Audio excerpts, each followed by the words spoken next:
大家好，本人是陈荣宇。今天我们要录制的视频主题是纠正 ChatGPT 提供的错误风水观念。好，那这个画面就是 ChatGPT 的画面哈。那我们会给他一个人设，然后我希望他是一位很厉害的专业风水大师。那接下来我们再来问他问题。好，那我所问的是说有哪些风水禁忌？好，那我希望是他给我100个。所以我一直问叫他继续这样子，他中间会停下来。好，那你看他的回答，作为一个 AI 模型，我可以分享一些一般性的卧室风水禁忌，但是需要提醒的是，风水学是一门深奥的学问，每个人的情况是独特的，因此如果你想要进一步的了解如何运用风水学，最好请教专业的风水师。好，那这个底下这个就是我们给他问，然后他给我们的100个，他蛮聪明的。我这边请写更多，这写错了，他还是知道，所以你看他会一直提供，然后他如果停的时候，你就说请再多写，或请继续，他就会再继续的写，这样子。这个是我问他100个禁忌，然后他帮我写出来的答案。好，那他写的很简单。那写很简单，你可以再叫他申论下去比如说我这边写的，请尽量详细解释。第一个他写的答案床的位置应远离门口，避免直接面向门，并且不要将床放在厕所或浴室的对面，以及不要将床放在楼梯口或者走廊上。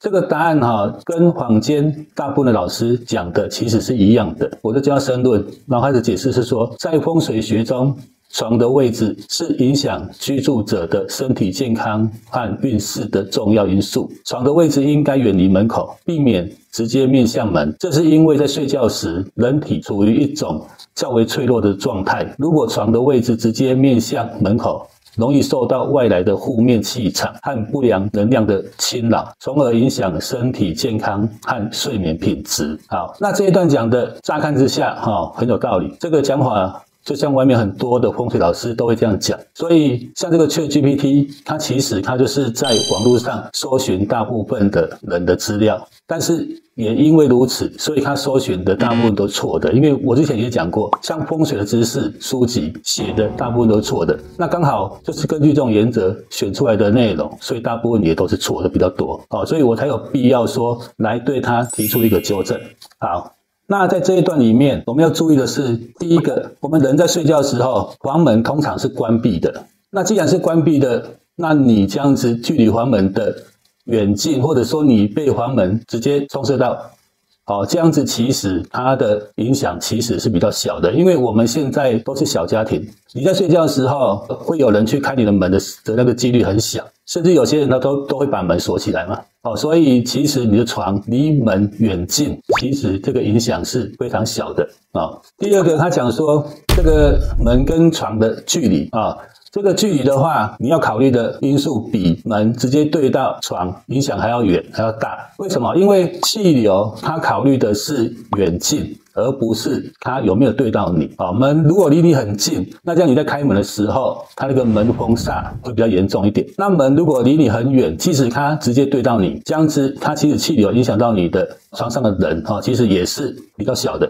那第三个你要注意的是，房间的气流它通常进来的是从窗户那边进来，然后从门那边出去。所以我们要考虑的其实是窗户进来的气，而不是房间门进来的气。好，在下一段他说，另外床不应该放在厕所或浴室的对面，以及不要将床放在楼梯口或走廊上。这是因为厕所、浴室、楼梯口和走廊等地方是人们生活中较为繁忙和杂乱的地方，容易产生不良的气场和能量，从而影响居住者的身体健康和运势。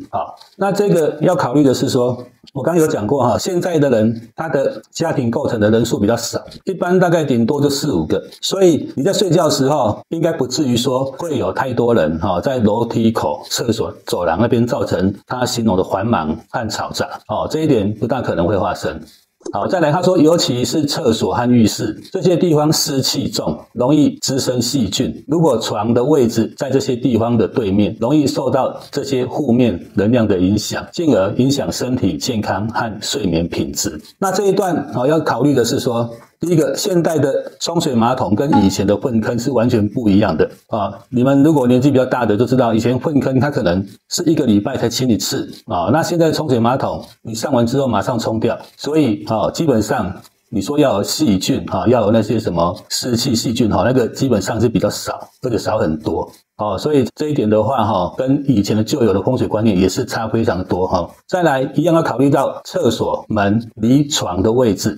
厕所它里面如果说还有废气可以跑出来，那也是跟床之间距离的那个远近影响比较大，而不是说它有没有冲到比如说我画的图给你们看比如说一个房间里面床假设在这边。好，那我厕所的门，假设我是盖在这边，假设厕所在这边，门在这样子我都直接冲射到但是我另外一间可能盖在这边，然后厕所门在这边这样子也是直接冲射到，因为盖这边盖这边，然后厕所门在这边这边，那这样子它其实厕所门打开，它的晦气到人的距离只有这样子。但是这一间冲射道的厕所，它门打开距离是这样子，这么远。好，那你们考虑一下这么远，冲射道这么远的距离，跟这厕所没有冲射道而比较近的距离，这哪个会比较严重？